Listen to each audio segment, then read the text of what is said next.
Hi,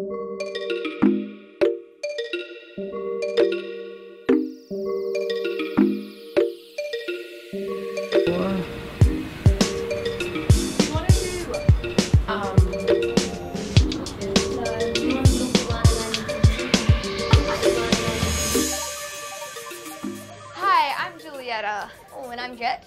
And today we're going to be showing you how to fold your very own Light Moves Zine. So, as you can see, this one has been previously folded, and we have a lot of skills from video art that is being incorporated into the exhibition. So, what you will need to do is Go download this on your computer or whatever and print it off. we've printed on an A3, as you can see, very big. But if your photocopier or printer or whatever only does A4, then it's like the same process, so it doesn't matter. Okay, so you want to start up with this strange image looking upwards. It's Daniel Crook's doppelganger. It's a still from his video art. What's he doing? I think in this image he's stretched it out to give it this sort of effect. And in the exhibition, which you'll see, the boxer isn't really punching anything. It's kind of strange, isn't it? Yeah, so the boxer's sort of punching himself in a condemned sort of spiritual way, if you must. But anyway, going back to the zine folding, you will have this facing upwards, and then simple, quick fold. Be careful. Squish it down nice and flat. So squish this down nice and flat, and then just immediately unfold back to this image. Just got that straight horizontal line down there. Yep. Okay, Giulietta. And then you'll need to fold it in half. Yep, so you have the front cover, back cover, and another image, which we will talk about. Yeah, this image is quite interesting. I mean, without looking at the video, you might be like, what? You know. Like when you first see this, it's just guys folding paper, but it's much more than that in the video. So you just make sure your edges are all lined up. Giulietta, do you want to explain while I do this? Okay, so what do you want to do from this? You want to take this, take it out to the spine. So take the first Careful page. folding. Okay. And then you want to do it on the other side. So flip over. And you'll see. Oh, no. What? Should we talk about this? I think. So there's this artwork. Who's it by? Giulietta? Do you know? Julie Gap, I think. Julie Rap. Okay. Anyway, so it's sort of a girl entrapped by these morphed wooden planks, and she's trying to struggle free. Homework.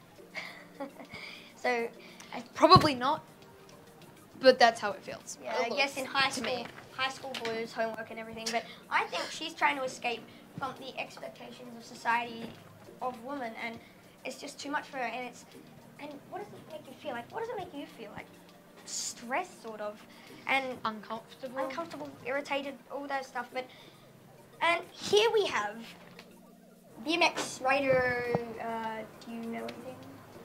Yeah, that's by my buddy Sean. Buddy? Long story, gelato bar chocolate ice cream spill. We won't get into that. Okay, so this piece is by Sean Gladwell, and how well do you know the guy? We could ask him a few questions. How? Skype! Skype! Powers of the internet. So, hi Sean! So we have a few questions to ask you about. Pataphysical suite. Yep. So what does pataphysical mean? Oh yeah, okay, pataphysical. It's actually a kind of a movement that started in France with a couple of guys. The protagonist, the main guy, is this guy called Alfred Jarry, and he was a playwright and a kind of all-round sort of creative person, but he wrote a kind of essay on pataphysics, and pataphysics was his take on the universe and the world within it. It was a very interesting idea for me, because everyone, was talking about metaphysics at the time, which is the kind of, state of thinking and forms and stuff that was kind of above the physical world, like everything to do with, say, spirituality or religion or stuff that philosophy was trying to grapple with. These guys who were sort of associated with Alfred were talking about something that was beyond that, and it was actually kind of a bit of a play, a bit of a joke, because at the time, of course, metaphysics was always seen as the most serious form of thought that you could be undertaking. Yeah. Okay. Okay. So why did you do pictures of people just spinning on stilts, breakdancing, skateboards, that big orange thing? Yeah, maybe like in the same way that the pataphysicians were just kind of friends, hanging out and having fun. That the piece is really just me with my friends, sort of hanging out, and I just asked them to do one thing, which is to spin. So it was actually like a really simple project. There's nothing too complex behind it, really. Like, I just wanted to like catalog all these different ways that people spin, and there's kind of something kind of strange about it, spinning, for me, because it's like moving sometimes very quickly but not going anywhere. Okay, all right. Okay, that's really interesting. Okay, well, I don't know about you, but I've got a lot of inspirations, and I'd just like to know who yours are, because this is just such an interesting piece. Oh yeah, I mean, it's definitely what I was talking about with these guys who are hanging out, in the kind of like late 1800s, early 1900s in France, just going crazy with their thinking, not really trying to even make sense, just having fun with language and whatever. That's for sure a major inspiration, because this is kind of like movement that doesn't have to do anything.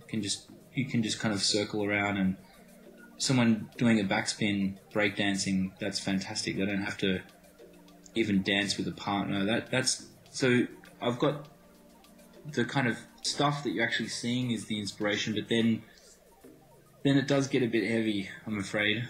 At some point, I do start thinking about, say, this beautiful stuff that happens, say, in the Kurdish part of, say, eastern Turkey or Iraq and Syria.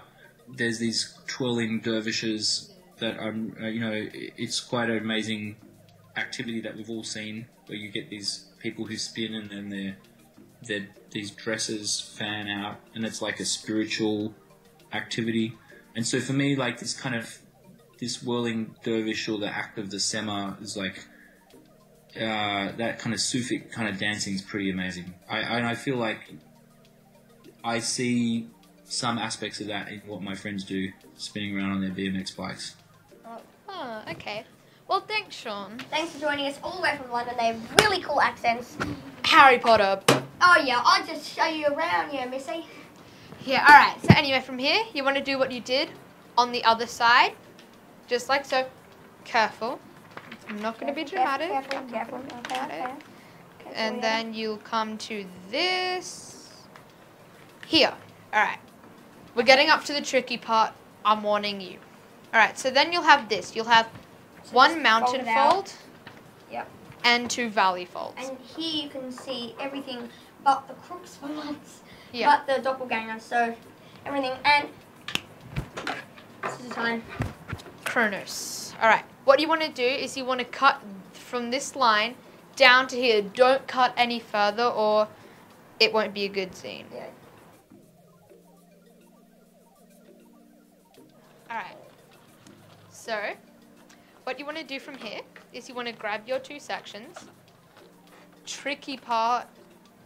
Grab them like this. Fold them in half. Magic. It's magic. It's magic. And then this is the final step. Okay, so you see all the pages, they come together like that. The back comes around, swinging around like a baseball bat. Fold it down and ta-da! You'll have your very own zine. Woohoo! With this should be the order in case you've stuffed it up. Paper, bike, homework, back cover, front cover.